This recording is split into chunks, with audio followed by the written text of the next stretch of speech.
Hello అండి, నేను doctor Kranti, gynaec laparoscopic surgeon and obstetrician. ఇవాళ మరో టాపిక్తో నేను మీ ముందుకు వస్తున్నాను. గర్భవతులకి కడుపులో పిండం హెల్తీగా ఉందా లేదా ఎలా తెలుసుకోవాలని కొన్ని టిప్స్ మీకు చెప్తాను. Weight gain. గర్భవతులు నెలలు గడిచే కొద్దీ వాళ్ళ బరువు పెరుగుతూ వస్తుంటారు. అంటే సాధారణంగా ఒక గర్భవతి నెలల నిండి అంటే 9th మంత్ కంప్లీట్ అయ్యేసరికి ఓవరాల్గా అరౌండ్ 11 kgs వెయిట్ పెరుగుతుంది. ఈ 11 kgs వెయిట్ కూడా ఫస్ట్ ట్రైమిస్టర్ అంటే ఫస్ట్ 3 నెలలు 1 kg పెరుగుతారు. దాని తర్వాత నుంచి బేబీ గ్రోత్ అనేది ర్యాపిడ్గా ఉంటుంది.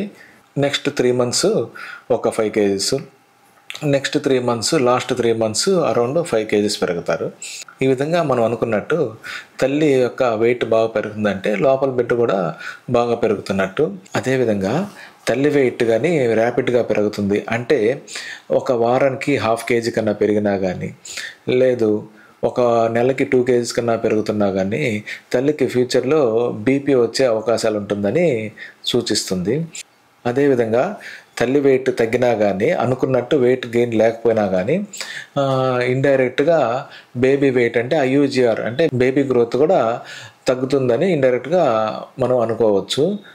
ఇంకోటి బేబీ మూమెంట్స్ అంటే కౌంట్స్ అంటారు.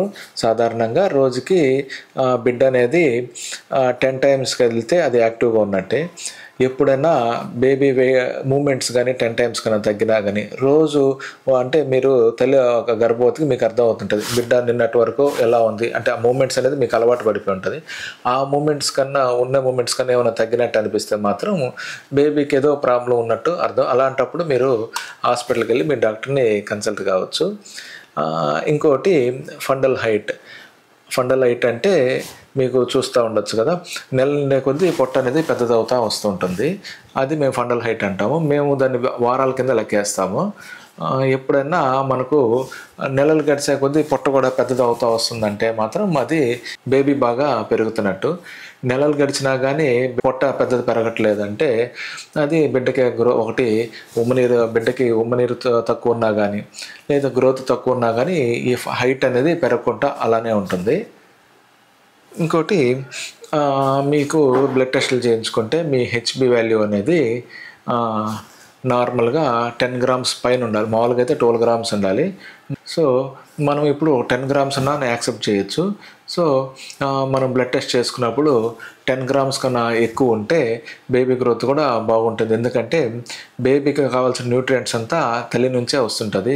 ఎప్పుడైతే మనకు న్యూట్రిషన్ డిప్లేషన్ ఉంటుందో అలాంటప్పుడు బిడ్డ గ్రోత్ కూడా తక్కువై వస్తుంటుంది. కాబట్టి ఈ యొక్క కొన్ని సూచనలు బిడ్డ గ్రోత్ బాగుందా లేదా అని. కాబట్టి మీరు నెల రెగ్యులర్గా యాంటీనేటల్ చెకప్స్ అంటే రెగ్యులర్ చెకప్స్, ప్రెగ్నెన్సీ చెకప్స్ నెల వెళ్ళి మీ డాక్టర్ని కన్సల్ట్ అవ్వడం వల్ల మీ బిడ్డ లోపల ఎలా పెరుగుతుందో, మీ బీపీ ఏమన్నా పెరుగుతుందా, మీ బ్లడ్ వాల్యూ షుగర్ వాల్యూస్ ఏమైనా పెరుగుతుందా, హిమోగ్లోబిన్ ఏమన్నా తక్కువ ఉందా వాళ్ళు రెగ్యులర్గా చెక్ చేస్తుంటారు. కాబట్టి ఎప్పుడైనా గర్భవతులు రెగ్యులర్గా మీ డాక్టర్ చెకప్స్ చేయించుకోండి. అలానే డేట్ మిస్ అయిన వెంటనే మీ డాక్టర్ని వెళ్ళి కన్సల్ట్ కాండి. చాలా వరకు 3rd month పెట్టాక డాక్టర్ని కన్సల్ట్ అవుతాంలే అంటారు. అలా కాదు, 2nd month పెట్టగానే మీ డాక్టర్ దగ్గరికి వెళ్ళి స్కాన్ తీయించుకొని ఆ బిడ్డ ఎక్కడుంది, యూట్రస్లోనే ఉందా లేకపోతే ట్యూబ్స్లో ఉన్నా పెరిగిందా. సో రెగ్యులర్ చెకప్స్ చేసుకోవడం వల్ల మీ యొక్క గ్రోత్, మీ బిడ్డ యొక్క గ్రోత్ మానిటర్ రెగ్యులర్గా చేసుకోవచ్చు. ఇది ఇవాళ టాపిక్. మరిన్ని టాపిక్స్ కోసం ఈ ఛానల్ లైక్ చేయండి, షేర్ చేయండి, సబ్స్క్రైబ్ చేయండి. మీకేమైనా సందేహాలు ఉన్నా కామెంట్ చేయండి, నేను మీకు ఖచ్చితంగా రిప్లై ఇస్తాను. Thank you.